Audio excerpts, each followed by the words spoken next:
இன்றைக்கி வெங்காய கட்லெட் எப்படி செய்கிறதுன்னு பார்க்கலாம். அதுக்கு 2 பெரிய வெங்காயம் எடுத்துருக்கிறேன், ஒரு மீடியம் சைஸ் உருளைக்கிழங்கு. இப்போ இதை கட் பண்ணி எடுக்கலாம். இதை நம்ம கேரட் எல்லாம் துருவுறதில் துருவி எடுக்கலாம். இப்போ இந்த வெங்காயத்தில் கொஞ்சம் உப்பு போடுறேன். இதை நல்லாவே கை வச்சு நல்லா பிசைஞ்சு கொடுக்கலாம். அதோட தண்ணி எல்லாம் வெளியே வரணும். உருளைக்கிழங்கை நான் தண்ணியில் போட்டு வச்சுருக்கிறேன். இப்போ இந்த உருளைக்கிழங்கு இந்த தண்ணியிலேருந்து நல்லாவே தண்ணி இல்லாமல் நமக்கு புளிஞ்சபடி போட்டிருக்கணும்.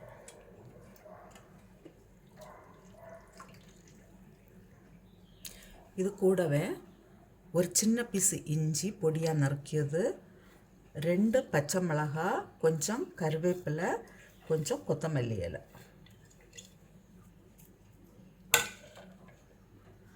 அரை ஸ்பூன் மிளகாய் தூள், அரை ஸ்பூன் கொத்தமல்லி தூள்.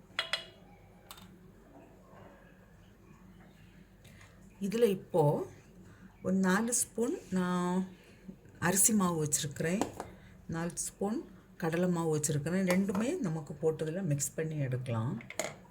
எவ்வளவு தேவையோ அவ்வளோ போடலாம், ரெண்டும் ஈக்குவலாக போடலாம்.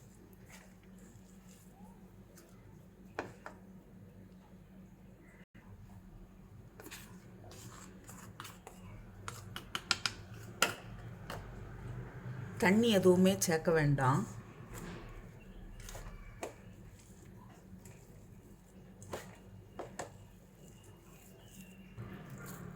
இப்போ இதுலேருந்து கொஞ்சம் எடுத்து நமக்கு இது போல் பால் போல் உருட்டி வைக்கலாம்.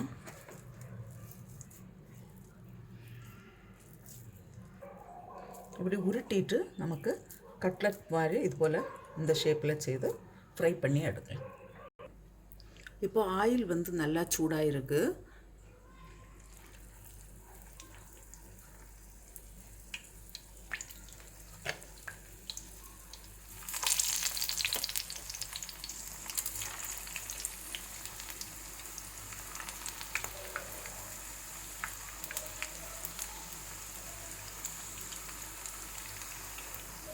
இப்போ இது இந்த 2 சைடும் நமக்கு மறைச்சி போட்டு ஃப்ரை பண்ணி எடுக்கலாம்.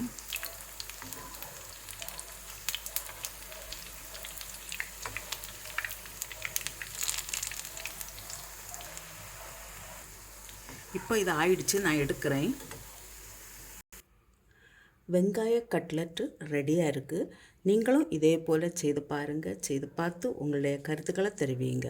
உங்களுக்கு இந்த சமையல் பிடிச்சிருக்குன்னா சப்ஸ்கிரைப் பண்ணுங்கள், உங்களுடைய ஃப்ரெண்ட்ஸுக்கெல்லாம் ஷேர் பண்ணுங்கள்.